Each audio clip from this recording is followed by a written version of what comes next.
ڈالروں کی اب یلغار. اب یہاں پر امریکی سرمایہ، وہ ڈالر چاہے مشرق سے آئے چاہے مغرب سے آئے، وہ یہودیوں کا اعلی کار ہے.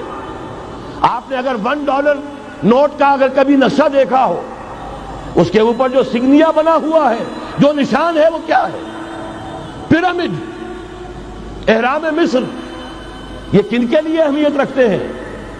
ہزارہا یہودیوں کا خون اور ان کی ہڈیاں ان پیرامڈز کے تلے دبی ہوئی. جب یہ احرام بنائے گئے تھے، یہ یہودی وہاں غلامی کے دور میں تھے، بیگار ان سے لی جا رہی تھی. بڑے بڑے پتھر جب گرتے تھے تو پسنے والے یہودی ہوتے تھے.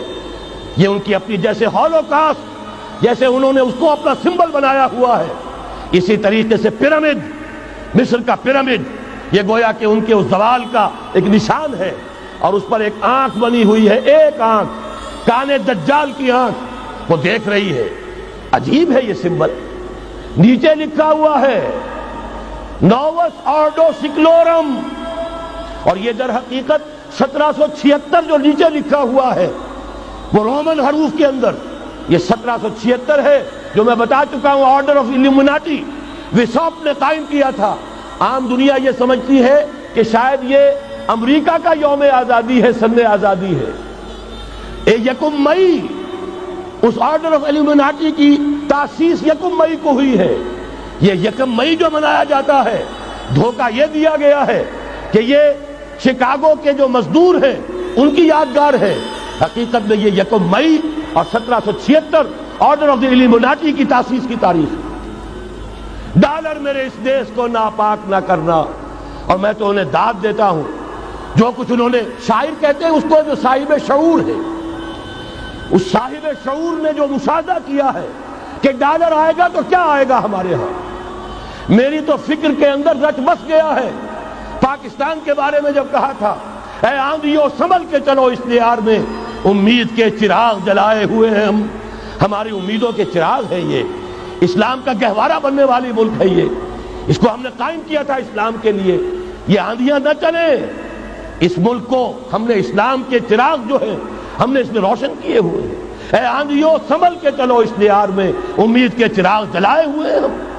بہرحال یہ تیسرا سیلاب ہے، ننگی سرمایہ داری، جس کی پھر لعنتیں ہوتی ہیں. ایک طرف فقر، ایک طرف احتیاج، ایک طرف بھوک، ایک طرف دولت کے انبار. پہلے بھی ہمارے ہاں فرق کم نہیں ہے، لیکن اب جو ہوگا، اگر یہ بات پوری ہو گئی تو وہ ننگی سرمایہ داری. اور سرمایہ داری ہی در حقیقت یہود کا سب سے بڑا ہتھ کنڈا ہے. یہ بینکنگ کا نظام، یہ سارا کا سارا سودی نظام، یہ IMF، یہ ورلڈ بینک، یہی تو ان کے سب سے بڑے ادارے ہیں. تو واقعہ یہ ہے کہ 3 طرف سے ہم پر حملہ ہو رہا ہے. اور یہ سود کے بارے میں کیا کہا تھا اقبال نے؟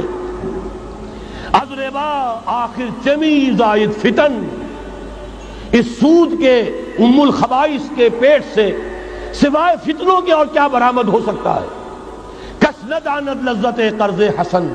کسی کو قرض حسنہ کی لذت یاد نہیں رہی. بغیر سود کے قرض دو. تمہارے پاس فاضل رکھا ہوا ہے، کسی بھائی کو دو کہ وہ اپنی معاشی گاڑی کا پہیہ چلا لے، پھر اصل واپس لے لینا. اگر اتنی ہمت نہیں ہے کہ ان تصدقوا فهو خیر لکم، صدقہ ہی کر دو تو سب سے اچھا ہے. دے ہی ڈالو اپنا فاضل سرمایہ. یسألونک ماذا ينفقون قل العفو، مت رکھو اپنے پاس، یہ گندگی ہے. لیکن اگر بڑے ہی کم ہمت ہو تو کم سے کم قرض حسنہ دو، اپنی اصل رقم واپس لینا. کس نہ دانت لذت قرض حسن. از ربا جاں تیرا دل چوں خشت و سنگ. اس لیے کہ سود کے ذریعے سے انسان کے اندر تاریکی پھیل جاتی ہے. دل جو ہے اینٹ کے مانند، پتھر کے مانند سخت ہو جاتا ہے، کٹھور. ثم قست قلوبکم فہی کالحجارۃ او اشد قسوۃ. آدمی درندہ بے دندان و چنگ، اور انسان بغیر اس کے کہ بھیڑیوں والے دانت ہوں اور بھیڑیوں والے پنجے ہوں، بھیڑیا بن جاتا ہے. بہرحال اب کرنے کا کام کیا ہے اس کو سمجھیے. اس پوری صورتحال کا میں نے آپ کے سامنے نقشہ پیش کر دیا. ایک طرف مغرب سے نیو ورلڈ آرڈر، جو جیو ورلڈ آرڈر ہے، اس وقت کی سپریم پاور آن ارتھ، امریکہ کی سرپرستی میں بڑی تیزی کے ساتھ حملہ آور ہے. دوسری طرف وَمَكَرُوا وَمَكَرَ اللَّهُ وَاللَّهُ خَيْرُ الْمَاكِرِينَ۔ اللہ کو پامردی مومن پہ بھروسہ، ابلیس کو یورپ کی مشینوں کا سہارا۔